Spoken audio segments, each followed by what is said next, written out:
Guys, I think you know what time it is, okay? A friend let me borrow this for review, so let's give the best review we can, okay? Switch to Radeon. But anyways, guys, let's roll the intro, shall we?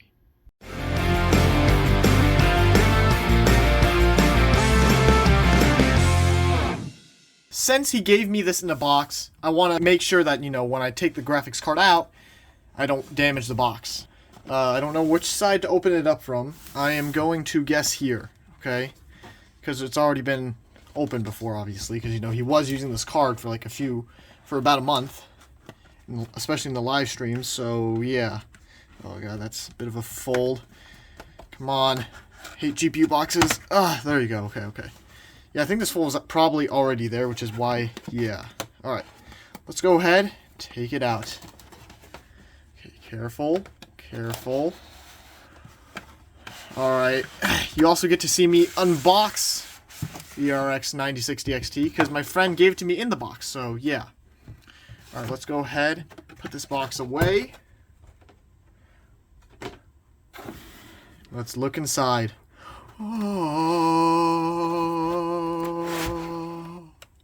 Oh, we don't even get to see the graphics card yet. You even put the quick guide manual in here. Wow, thank you. Thank you, Nicholas. Yeah, that's a friend from the streams, by the way. So yeah, he's my best friend. So yeah, that's why he's letting me this. Alright, but as you can see here, let's carefully take it out. Very carefully. Alright, but yeah, so I think we pulled out from here. No, it seems like it's being held down. Graphics card boxes. Alright, here it is. Here it is. The 3-fan RX 9060 XT 8GB version. Yes. Quality pass sticker's already been ripped. That's because it's been opened before, so let me take it out. I want to make sure that when I take it out of here, I don't damage it. So yeah. Alright. Here it is, guys. Here it is.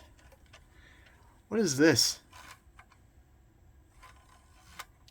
Interesting. So, is this like RGB? Is this like a piece of RGB? I don't know what that is. But yeah, so you can see here, guys. This is the GPU, okay? This thing is pretty sick. It's got 2,048 shading units. Let me go ahead and look at the ROPs and TMUs really quickly. So guys, I'm currently looking at the graphics card specs right now. This exact model on TechPowerUp CPU-Z. Not TechPowerUp CPU-Z, GPU-Z rather. And it has 128 TMUs, 64 ROPs, and it's running through, and it's GDDR6 running through 128-bit bus. So yeah, this thing does have, it's also got 16x PCIe lane, it's got 16 Gen 5 PCIe lanes right here. I know English, but yeah, guys. So basically, this is a card that would compare to something like my 5060 8GB, in which that has GDDR7, but it's only got 8 of these lanes. So basically, this will be backwards compatible with a lot of older systems, which I'm pretty sure is another reason why he chose this, because he put it in his old dual Xeon PC. So yeah. In terms of clock speeds, this thing boosts up to 3.3 gigahertz on core, and it goes up to 2.5 gigahertz on memory. This thing would, I think, beat my 5060 by about 10%, but obviously, I haven't ran the benchmarks on it yet, so yeah, guys. Let's go ahead and see how well this card performs, okay? Because, well, it's a pretty cool-looking card. I think it's just like, cool piece of, thing here. I'm just gonna put it back here, alright? But yeah, guys, anyways, this card is a pretty cool card. Let's go ahead and see how well this thing does in the benchmarks, okay? I will be benchmarking this with the stock settings, because, I don't want to overclock this thing. And I will benchmark it in my Ryzen 5 7600X PC to give this thing its full potential, okay? It's a PCIe Gen 4 system, but it's Gen 4 by 16, so shouldn't be a bottleneck there, okay? But yeah, guys, anyways, let's get on with the benchmarks, shall we? Starting off with a very easy game to run here, we have Hollow Knight Silksong running at 1080p with the max settings, and this game is running great. This was expected, as this is a 2D indie game running on a $300 GPU. At 1080p with the max setting selected, the 9060 XT scores an average of 987 FPS, with 1% lows down to 657. In most areas, you will see above 1000 FPS, as I was in a boss battle when benchmarking this GPU, which it is more intensive. Overall, the 9060 XT provides a very good experience, but since this game runs decently on Intel HD 4000, it's not the biggest achievement ever. On to the next benchmark, which is actually difficult. Next up, with a very demanding game, we have the infamous Cyberpunk 2077 running at 1080p with the RT Ultra preset and FSR set to native AA, and the game is running great. At these very demanding ray tracing settings, the RX 9060 XT 8GB scores a decent average of 44 FPS, with 1% lows down to 35. The not great 1% lows were caused by the 8GB of VRAM being just a little too short. The 5060 at the same setting saw around 38 FPS on average, with lows around 30, so a win for the 9060 XT. You could disable RT and just run at Ultra natively, or use FSR 4.0 quality to see around 75 FPS on average. FSR native AA did look markedly worse than DLAA, which is an NVIDIA exclusive feature. Same with frame generation, which FSR lacked a lot in this department, although who uses that? Overall, the RX 9060 XT plays Cyberpunk 2077 and beats the RTX 5060 in raw and ray tracing performance, but the 5060 has higher memory speeds and DLSS, which, yeah, and also less power draw. On to the next benchmark. The most popular PC game in the world here, Minecraft Java, is running with the most intensive ray tracing shaders out there, with 16 chunks of render distance, fancy settings, and all in a nice, crisp 1080p resolution, and the game ran well. The 8GB of VRAM did not hold us back at all this time, and we might even be close, we might even be able to use Distant Horizons with it. Averages of 82 FPS with 1% lows down to 65 are really decent, especially since these are fully path traced shaders, not ray tracing. Full path tracing, like you can look at the lighting. Without shaders, the GPU does not even hit above 50% usage and gets over 2000 FPS. These shaders will murder a 5090, so it's nice to see that the 9060 XT can handle it. Overall, the 9060 XT is a very nice and solid GPU for Minecraft, even with path traced shaders. On to the next benchmark. Back on track here with a AAA UE5 game to properly use this 9060 XT. We have Oblivion Remastered here, which has killed several GPUs before, but on this 8GB card, runs great. At 1080p with the high settings used and FSR native AA to smooth out the jagged edges, the GPU is handling it. Averages of 71 FPS with 1% lows down to 57 are really good for this UE5 monster of a game. This game needs at least 5GB of VRAM to not get a ton of stutters, and this 9060 XT easily meets that requirement. Different areas will run better, as we were testing the most intensive area, the outside world, which is like where you're at a lot of the time. This area really eats the VRAM up, but the 8GB on the 9060 XT works fine. If you want to see hardware ray tracing and ultra settings, you would have to use FSR 4 quality or maybe even balance to see an above 60 FPS average. Overall, Oblivion Remastered, an absolute VRAM hog and a beast of a game, runs great on this 9060 XT 8GB. On to the next benchmark. Next up, we have a very realistic driving simulator here. BeamNG Drive here is running at 1080p Ultra, and this beast of a GPU is handling it. At 1080p Ultra, the GPU averages 208 FPS, with 1% lows hitting a very not nice 167. The 1% lows are fine. You could even go up to a 4K on Grid Map V2 and see above 60 FPS on average. More demanding maps will make use of the 8GB of VRAM on this 9060 XT at 4K, but at 1080p, it is not even close to being a problem.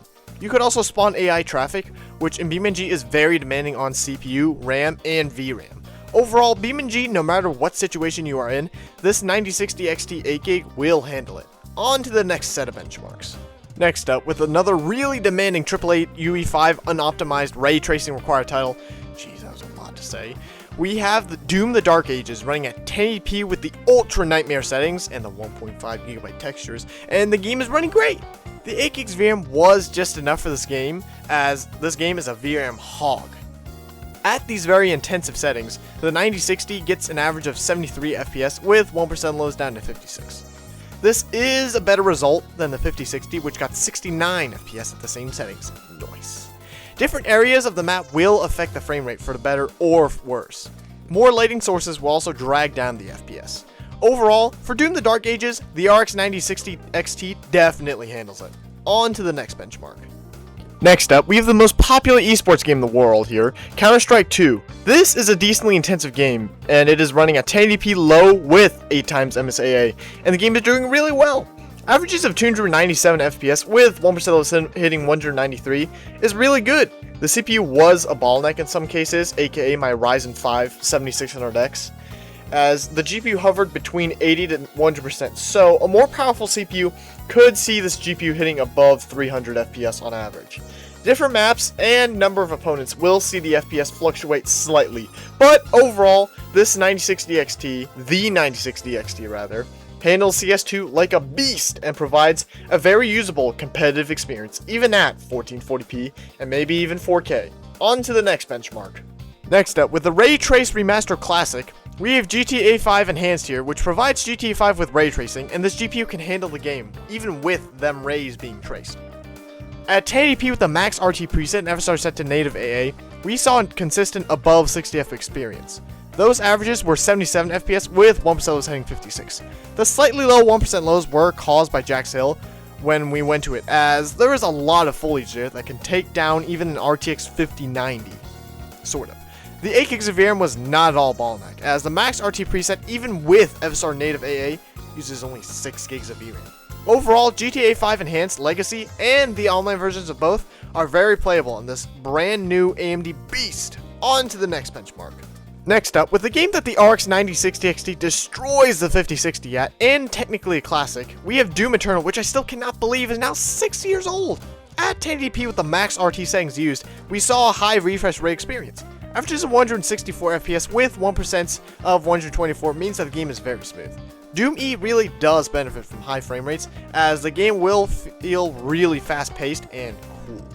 The 5060 struggled with these settings, getting only around 90 FPS, as this game needs a lot of PCIe bandwidth. The 5060 only has PCIe Gen 5x8, and the 9060 XT, meanwhile, has PCIe Gen 5x16, double the lanes. The 8 gigs of VRAM was just enough for 1080p with RT. Overall, Doom Eternal, which is now a 6-year-old game, runs really well at max RT settings on the 9060 XT. On to the last benchmark. Last up, with arguably a AAA title, we have Wreckfest, which is a decently demanding racing/demolition game.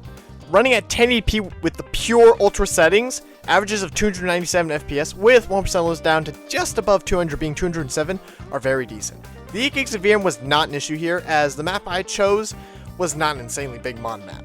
More AI opponents or actual opponents may bring the FPS slightly down. My Ryzen 5 7600X was at 70% utilization, as this game is pretty CPU demanding with more opponents. Higher frame rates are very useful in this game, as it makes your car more responsive to your inputs, meaning that you have a higher chance of winning. This frame rate will be usable for any online play.